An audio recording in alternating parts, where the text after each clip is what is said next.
contoh penerapan strategi information search yang diterapkan dalam sistem pembelajaran online. Assalamualaikum warahmatullahi wabarakatuh. Waalaikumsalam warahmatullahi wabarakatuh. Selamat siang semua, bagaimana kabarnya? Baik Bu, sehat. Alhamdulillah baik Bu. Untuk pertemuan kali ini kita akan masuk ke bab Al-Quran Hadis sebagai pedoman hidup manusia. Sebelumnya, tadi Ibu sudah men-share ya materi tentang Al-Quran Hadis pertemuan kali ini. Silahkan nanti di-download, kemudian dipelajari, dan itu nanti dijadikan kalian sebagai bahan belajar untuk nanti menghadapi UTS. Baik, kita lanjut. Di layar HP kalian, Ibu sudah menampilkan PPT mengenai Al-Quran Hadis sebagai pedoman hidup manusia. Jadi nanti kalian semua perhatikan pertemuan kali ini Ibu memakai strategi pembelajaran information search. Jadi nanti di akhir pembelajaran Ibu akan memberikan pertanyaan yang kemudian nanti kalian mencari jawabannya. Siap Bu. Baik Bu. Baik, kita mulai ya. Bagaimana suara saya terdengar atau tidak? Alhamdulillah.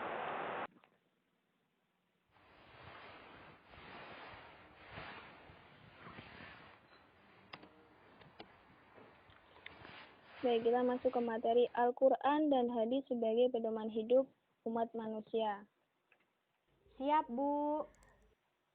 Baik, Silakan nanti Bu. kalian baca karena Ibu nanti sudah men-share-nya ke grup. Dan Ibu kali ini akan membahas mengenai fungsi Al-Quran dan Hadis. Fungsi Al-Quran dan Hadis itu ada 4, yaitu yang pertama sebagai sumber ajaran hukum Islam yang utama, kemudian sebagai konfirmasi dan informasi terhadap hal-hal yang tidak dapat diketahui oleh akal, dan yang ketiga, petunjuk hidup bagi manusia ke jalan yang lurus tentang berbagai hal, dan yang keempat sebagai pengontrol dan pengoreksi terhadap ajaran-ajaran masa lalu, yaitu seperti Injil, Zabur, dan Taurat. Kemudian, selanjutnya, fungsi hadis terhadap Al-Quran. Ada 4 poin, yaitu yang pertama, mengukuhkan hukum yang sudah ada dalam Al-Quran. Dan yang kedua, memerinci ayat Al-Quran yang global. Kemudian yang ketiga, menetapkan hukum yang belum terdapat dalam Al-Quran. Dan yang keempat, membatasi keumuman ayat Al-Quran. Jadi, fungsi pokok dari Al-Quran dan Hadis adalah sebagai pedoman hidup bagi umat manusia. Fungsi Al-Quran adalah untuk mengeluarkan manusia dari kegelapan menuju jalan yang terang. Dan untuk fungsi hadis, yaitu menguatkan hukum yang ada dalam Al-Quran, kemudian memperjelas dan memerinci ayat-ayat Al-Quran yang bersifat umum, dan yang ketiga, menetapkan hukum atau aturan-aturan yang tidak didapati dalam Al-Quran. Kemudian, memperjelas dan memerinci ayat-ayat Al-Quran yang bersifat umum itu seperti apa, Bu? Jadi contohnya, dalam Quran Surah Al-Maidah ayat 3, Allah menjelaskan bahwa mengharamkan bangkai, darah, dan daging babi. Ayat tersebut menjelaskan bahwa haram memakan bangkai, tetapi tidak dijelaskan dan tidak dirinci bangkai apa yang boleh dimakan dan bangkai apa yang tidak boleh dimakan. Oleh karena itu, Rasulullah SAW menyebutkan sabdanya dari hadis riwayat Ibnu Majah dan Al-Hakim bahwa dihalalkan bagi kita 2 macam bangkai dan 2 macam darah. Adapun 2 macam bangkai adalah ikan dan belalang, sedangkan 2 macam darah adalah hati dan limpa. Lalu, untuk menetapkan hukum atau aturan yang tidak didapati dalam Al-Quran, contohnya seperti apa, Bu?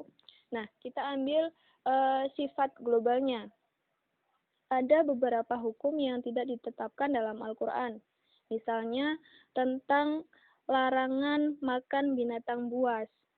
Nah, dari sini Nabi Muhammad SAW memberikan penjelasan dan penetapan hukumnya, yaitu dari hadis riwayat Ibnu Majah dari Abu Hurairah bahwa makan setiap binatang buas yang bertaring adalah hukumnya haram. Jadi yang dimaksud larangan makan binatang buas itu adalah binatang buas yang bertaring. Jadi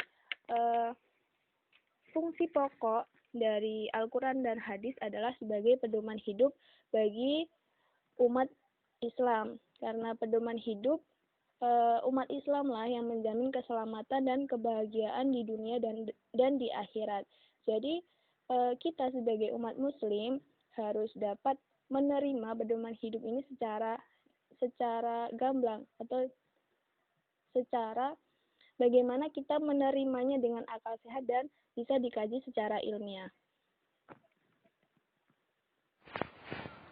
Dari sini ada yang ditanyakan? Cukup, Bu. Tidak ada Siap, yang Bu. ditanyakan. Tidak, Bu. Cukup. Baik, kita cukupkan saja materi kita hari ini. Jadi, untuk full materi hari ini sudah Ibu share ya di grup WA. Nanti silahkan diunduh, kemudian dipelajari.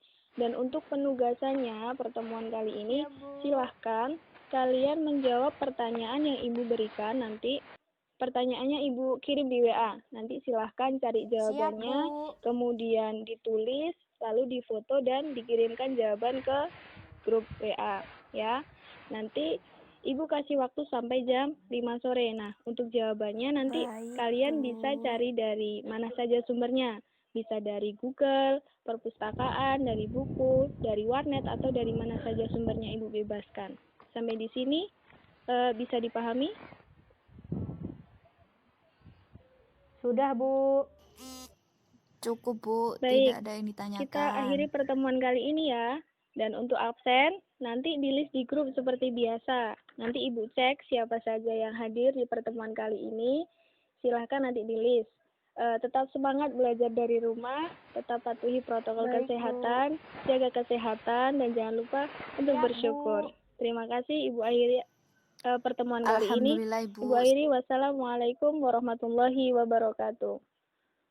Waalaikumsalam warahmatullahi Waalaikumsalam wabarakatuh. warahmatullahi wabarakatuh. Silakan boleh keluar dari kelas.